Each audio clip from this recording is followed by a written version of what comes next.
Olá, sejam todos muito bem-vindos ao canal. Prepare-se para mergulhar em um dos casos mais intrigantes e chocantes da história policial brasileira. Em 77, o Rio de Janeiro foi palco de um crime que abalaria a sociedade e deixaria marcas profundas na memória coletiva. Em julho daquele ano, o corpo de Cláudia Alessim Rodrigues, uma jovem bonita e talentosa de apenas 21 anos, foi encontrado em circunstâncias misteriosas nas pedras do Chapéu dos Pescadores, um lugar bem conhecido na época por sua laje coberta por um chapéu de concreto, provavelmente para proteger os pescadores do sol e da chuva. Hoje em dia não existe mais o chapéu, só a laje de concreto. No vídeo de hoje, vamos rever o que realmente aconteceu com a Cláudia, os principais personagens e os motivos que a levaram a ser morta em uma época onde ainda não se falava de feminicídio. Então, se você gosta de conteúdo criminal, misterioso e sobrenatural, aproveite agora para se inscrever aqui no canal e ativar o sininho de notificações para que você não perca nenhum conteúdo novo. Eu sou a Márcia Gândara, esse é o Relatos Sombrios e vamos para o vídeo de hoje.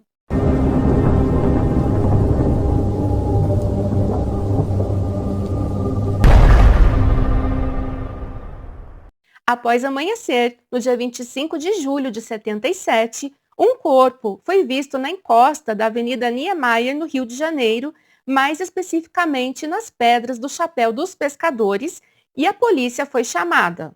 Como a rocha próxima ao mar era muito íngreme e cheia de musgo, seria impossível o resgate sem cordas. Então, o corpo de bombeiros foi acionado pela polícia. Os socorristas recuperaram o corpo de uma jovem nua, com o rosto desfigurado, sinais de espancamento e de abuso íntimo. E junto ao corpo tinha o tipo de uma bolsa ou mochila cheia de pedras amarrada a ele. A cena mostrava uma tentativa frustrada de jogá-la no mar, porque o corpo acabou ficando preso em uma parte relativamente plana que ficava entre as pedras muito inclinadas e escorregadias. O corpo foi mais tarde identificado como de Cláudia Alessim Rodrigues. Mas quem era a vítima? Nascida em 1956 no Rio de Janeiro, a Cláudia era de uma família classe média alta, ela tinha estudado nos melhores colégios, tinha uma excelente educação e ela estava saindo de uma depressão por conta de um namoro que não deu certo. Ela amava música clássica, leitura, filmes e culturas no geral. Ela também era irmã de uma atriz chamada Márcia Alessim, 7 anos mais velha, que ficou famosa por papéis no cinema, principalmente por conta de um filme chamado Garota de Ipanema, de 1967.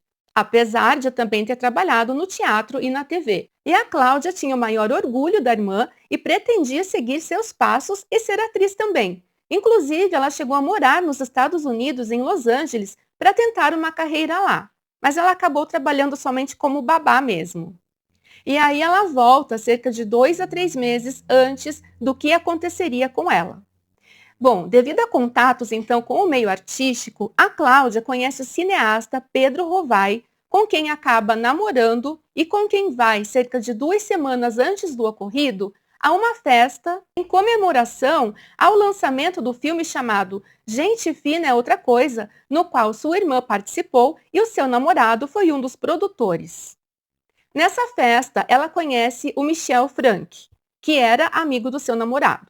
O fato é que no sábado, dia 21 de julho de 77, não se sabe ao certo se o Rovai convidou a Cláudia para uma festa no apartamento de Michel Frank no Leblon, e nessa versão ele teria dito para ela ir na frente que ele iria depois, ou se, sabendo que o namorado era amigo de Michel, ela teria ido até o apartamento dele procurar pelo Rovai.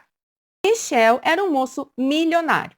O pai dele, Egon Frank, era um suíço e um dos sócios da empresa de relógios Mondane, uma marca que começou com relógios suíços. E o pai dele é interessante também, porque ele já tinha se envolvido em algumas falcatruas na Suíça e aí ele voltou para o Brasil. E é bem importante salientar que então o Michel tinha dupla nacionalidade, brasileira e suíça. Esse moço de 25 anos morava sozinho em um apartamento no Leblon e era dono de uma imobiliária. Mas, na verdade mesmo, a sua maior renda era por conta de outra coisa, além do pai rico. Michel era envolvido com pó branco, uma substância ilícita que vocês sabem qual é.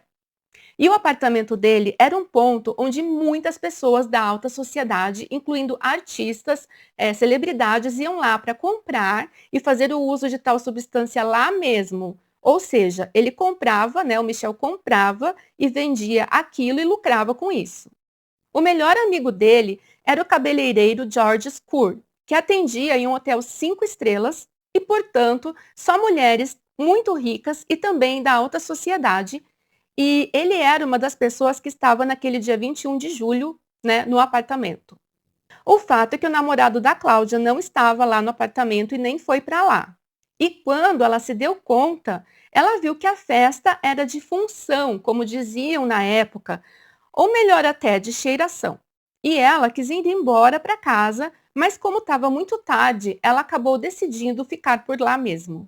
Segundo o livro de Valério Meinel, Cláudia teria passado o fim de semana lá, onde a maioria jogava baralho e cheirava.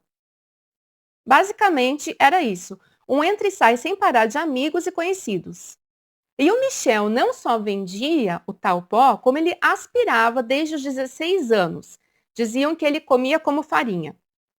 E toda essa história foi baseada em relatos de pessoas que estiveram ou passaram pelo apartamento, incluindo uma prima da Cláudia, que meio que se enrolou em seus depoimentos, mas um detetive chamado Jamil Warwar, ou Varvar, em 48 horas depois do crime, ele já tinha descoberto tudo. Ele refez praticamente todos os passos da Cláudia, ele investigou a fundo mesmo, inclusive tentaram afastar ele do caso, mas ele não se acovardou não, e ele contou tudo o que ele tinha descoberto para a família dela, porque o caso teve várias versões, muitas diferentes entre si pelo próprio Michel e outra pelo George. Basicamente, os dois amigos eles tentaram se safar do crime. Em um dos relatos, a Cláudia teria ido embora à meia-noite de sábado para domingo, mas esse fato foi desmentido mais tarde pelo porteiro do prédio, que disse ter visto a Cláudia lá no domingo, na companhia de Michel e do Georges. Esses dois indivíduos, eles chegaram a relatar que a moça tinha ingerido muita bebida e consumido muito daquela substância ilícita e, como consequência, que ela teria tido uma overdose e que ele e o amigo Georges viram que ela estava passando mal e fizeram de tudo para salvar a vida dela. Ou seja, como de costume, eles estavam colocando a culpa na própria Cláudia, que era a vítima, né? Eles disseram que ela começou a convulsionar e que o Jorge desencapou alguns fios para tentar fazer o coração continuar batendo, enquanto o Michel tentava desenrolar a língua dela, pois ele tinha ferimentos nos dedos das mãos, então era uma historinha bem elaborada e combinada entre eles. Como ela acabou perdendo a vida, eles teriam ficado com medo dela ter falecido no apartamento do Michel e eles acabarem, né, então se envolvendo em um processo por substâncias ilícitas. Então foi aí que eles decidiram desaparecer com o corpo.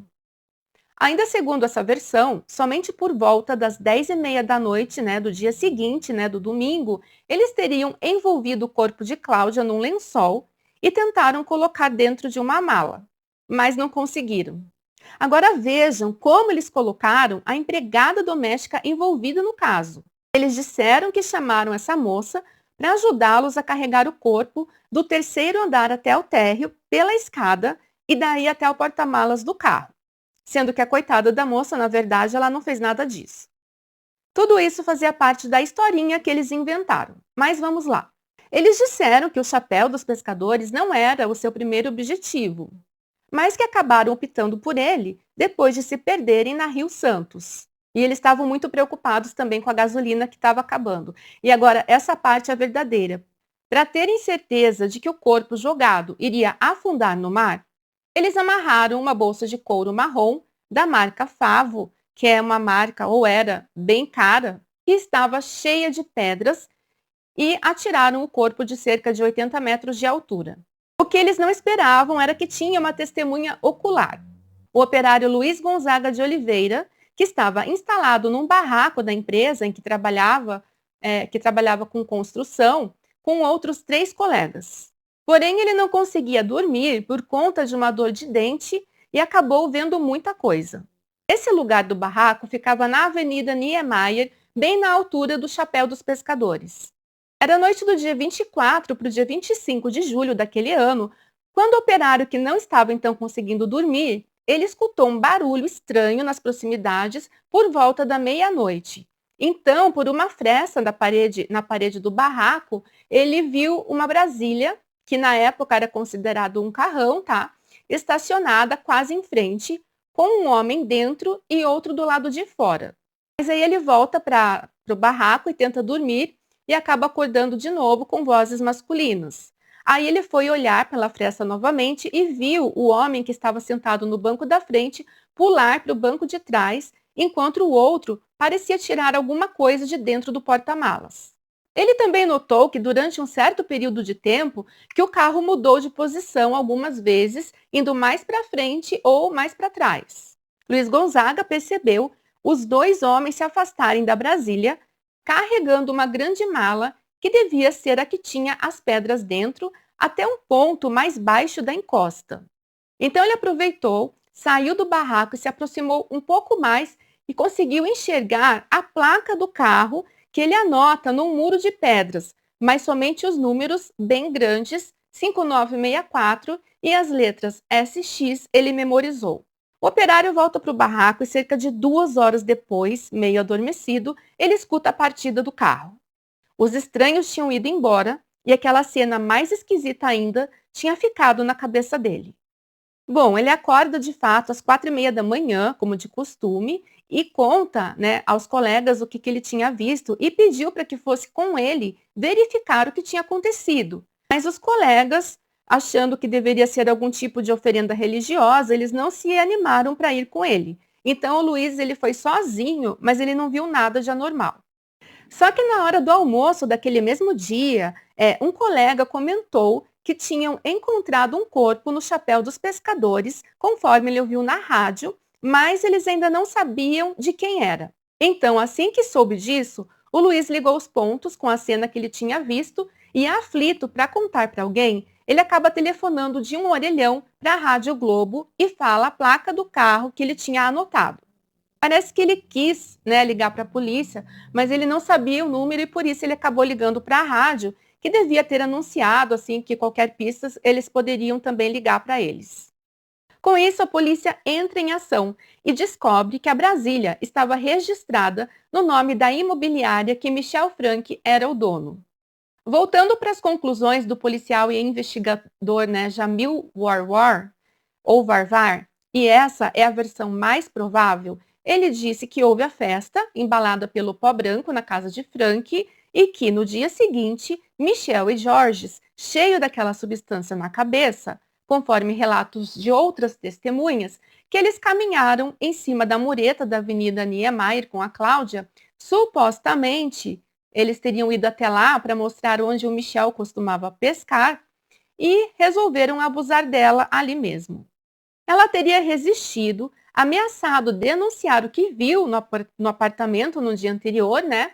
O Michel vendendo aquela substância lá a rodo, e então foi presumido que os dois, depois de abusar dela intimamente na própria Niemeyer, tiraram a vida dela. E quando tentaram dar sumiço ao corpo, eles o amarraram com uma mala cheia de pedras, na intenção que o corpo afundasse. E também teve o testemunho de um operário chamado Índio, que esclareceu o caso. Como consta na revista Manchete, em reportagem publicada em 20 de dezembro de 1986, ele disse que teria visto os dois pegando pedras de uma construção ou reforma de uma casa dos Jorges. Então, as pedras eram de lá. Os laudos do Instituto de Criminalística foram taxativos. Cláudia foi morta no local, pois havia sangue sobre as pedras e que, a princípio, a causa da morte foi por asfixia mecânica, porque dava para ver claramente as marcas dos dedos no pescoço dela.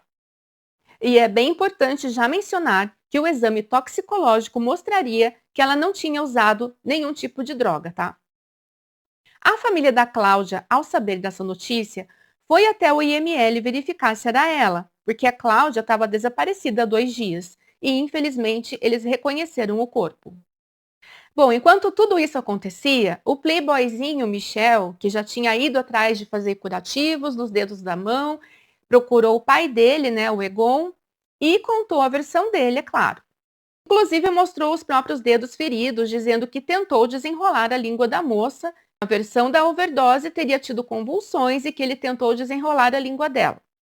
Mas os machucados, na verdade, foram tentativas da Cláudia em se defender. Bom, o Egon então contratou um advogado e um patologista para saber se tudo o que o filho dizia era verdade. 2 dias depois, o patologista disse que a versão contada por Michel era plausível e se propôs a escrever um parecer técnico para sustentar a versão apresentada no tribunal. Mas no dia seguinte, o laudo do perito do IML foi divulgado e o que foi apresentado contradizia totalmente a versão de Michel. O laudo do IML, né, o laudo oficial, dizia que a causa da morte era proveniente de uma contusão na cabeça, com hemorragia subdural, que basicamente é um espaço que acompanha o contorno do cérebro, junto com asfixia no pescoço. Além disso, ela tinha escoriações que indicavam que ela teria sido forçada a um ato íntimo, além de ser provado que não havia, então, né, substâncias ilícitas em seu organismo. Após essa constatação, o primeiro advogado contratado pelo Egon, ele desistiu do caso. Então, Egon contrata outro advogado, mas o perito que tinha sido contratado pelo Egon acabou dando uma entrevista para a revista Veja, contando a verdadeira versão dos fatos. E depois da matéria ter saído na revista, o patologista foi chamado para depor na delegacia, onde ele deu todos os detalhes e, por isso, no dia 6 de setembro, foi decretada a prisão preventiva tanto de Michel quanto de Georges. Porém, a essa altura, já percebendo que o cerco estava se fechando, o Michel foge para a Suíça, pois ele tinha dupla nacionalidade. Assim, ele escapou da justiça brasileira. O pai dele teria subornado 2 guardas, porque o filho passou primeiro pela fronteira, né, de carro até a Argentina, e de lá é que ele foi até o aeroporto. Chegando na Suíça, ele se internou em uma clínica de reabilitação, onde passou 18 dias. Bem conveniente para ele, né, também ir para essa tal clínica logo ao chegar no país, né? Bom, em 9 de setembro, ambos os amigos foram denunciados por homicídio agravado por motivo torpe, por terem usado meio cruel que impossibilitou a defesa da vítima. Como uma moça que pesava cerca de 50 e poucos quilos iria se defender de 2 marmanjos? O crime passou a ser conhecido também fora do Brasil e, diante da comoção da sociedade e da pressão da imprensa, o governo da Suíça prendeu Michel, mesmo sem um pedido oficial do Brasil. Mas calma, porque o moço não ficou muito tempo atrás das grades.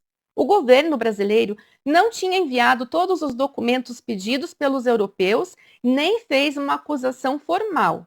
Mas a justiça suíça recebeu cópias do processo. Ela entendeu que não havia provas para acusar Michel do homicídio e o condenou em 81 a 2 meses de prisão só pelo uso de entorpecentes. E a justiça brasileira já é lenta, né? Ainda mais com gente com grana forte envolvida, porque o julgamento do caso só aconteceu 3 anos depois, em 1980, e durou 5 dias. Ele foi um dos mais longos do Tribunal do Júri no Brasil.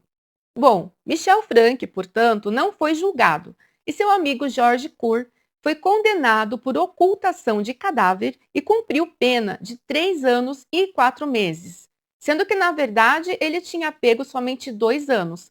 Ele já estava na cadeia há 3 anos, então, quando saiu o veredito, ele foi logo solto. O júri tinha concluído que ele não era o autor da morte de Cláudia. Tá, teve a ocultação do corpo, mas, mesmo que não tenha sido ele o autor da morte em si, ele estava junto o tempo todo. E, portanto, no mínimo, ele teria que ser julgado como cúmplice. É o que eu acho. Podem me corrigir se eu estiver errada. Mas naquela década de 70, 80, as coisas podiam ser um pouco diferentes. A começar pelo fato de somente em 2015 ser incluído no Código Penal o feminicídio, onde as penas são bem maiores. O Michel Frank faleceu em 89, 12 anos depois do ocorrido, adivinhe, por causa das tais compras e vendas do pó branco que ele fazia, ele foi encontrado com 6 ferimentos à bala na cabeça na garagem do prédio onde morava. As razões da morte dele ainda são obscuras, mas suspeita-se que foi devido ao seu envolvimento com o tráfico. Em 78, o nome de Cláudia apareceu em um outdoor como parte de uma campanha antitóxico. Lá dizia Cláudia Lessin Rodrigues, que todos os pais dessa cidade jamais se esqueçam desse nome. O crime também gerou o filme chamado O Caso Cláudia, dirigido por Miguel Borges em 79. A morte de Cláudia Lessin Rodrigues não foi apenas um crime, foi um espelho de uma época, revelando as sombras que podiam se esconder por trás do brilho e do glamour da sociedade carioca dos anos 70. O caso deixou um legado de dor para a família e um sentimento de impunidade, né, e de que a verdade completa talvez nunca venha à tona. Mas agora é com você. Conta para mim se você já conhecia esse caso, que eu quero muito saber. Mais uma vez, não esqueça de deixar o seu curtir e compartilhar o vídeo com pessoas que você sabe que também gostam desse tipo de conteúdo.